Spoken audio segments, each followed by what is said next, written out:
Welcome everybody, we're here again at INC 2018 in Amsterdam, hosted by Thomas Volter. Thomas, hi. Good morning. We're on the NEC Display Solutions stand, Hall 5, stand R20. Thomas is the product marketing guy, or product managing guy for NEC. You're in charge of all the product marketing stuff. Yes, and this year we are taking our customers on a journey through retail digital signage, meeting and conferencing, and large venue exhibitions. Okay, so that's what I was going to ask. This is interesting because you've got a brand new stand. It looks great. First time you've used it. Big difference from the last 2 years. You like it? Oh yes, it's very open, it's very invitive, and we like to meet existing customers, but we also want to meet many new customers. This is why we're here at the show. So unlike other stands, I won't name names, display manufacturers who seem to be pretty closed off. You are very open, you've got the curtains, it's opening, but you've got 3 distinct areas. They're the areas you just talked about. What were the 3 areas again?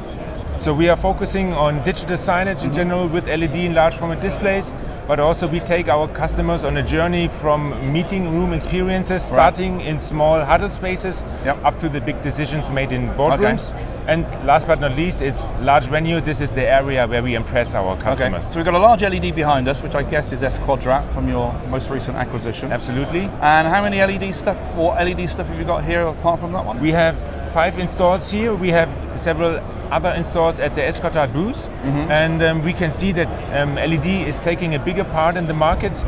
The video market in 2020 will be separated, equally shared between large format displays and LED, and this is why we want to be well prepared for this change. So I'm guessing in the large format area people can choose LED or projection mapping, and you've got some great projection mapping art that our viewers can't see, but we can see in the background here, which is done by Urban Screen. Yes.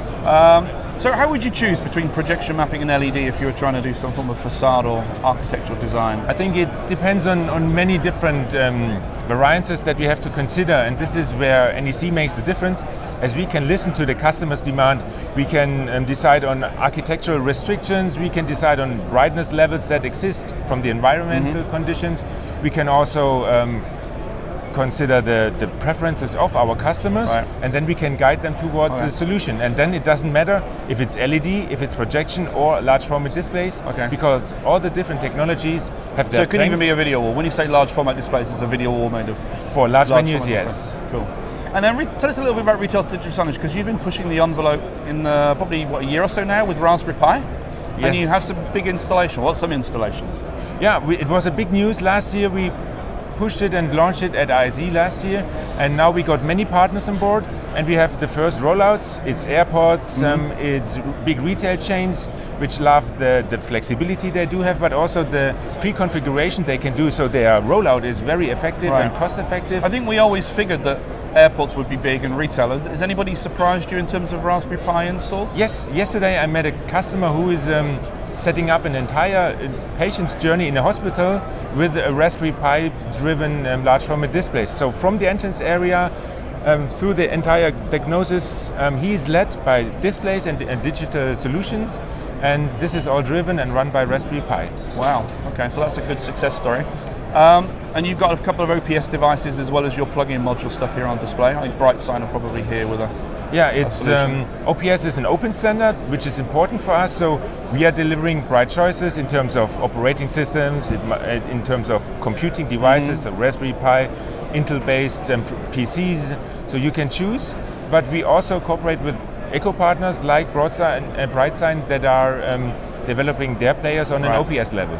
Tell me a little bit more about the collaboration spaces and things, because I think a couple of years ago when we started doing the interviews for you, huddle rooms was new to us, and I have to say I love the Huddly product that we talked about yesterday. And you've got the Infinity Board stuff, and you wrap it in with Sennheiser sound speakers and microphones and things. That's a big new business for you, Infinity Board? The meeting room applications are changing very much these days, and there's a good reason for it. Companies are getting bigger, more international, so it means that more people are working from different spaces, and that's one point, and many people are working from home offices.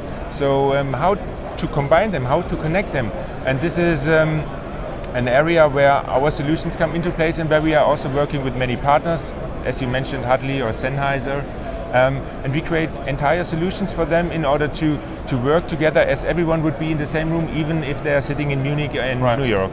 Okay. What's the one thing that you'd like to say to the viewers about the stand and the show?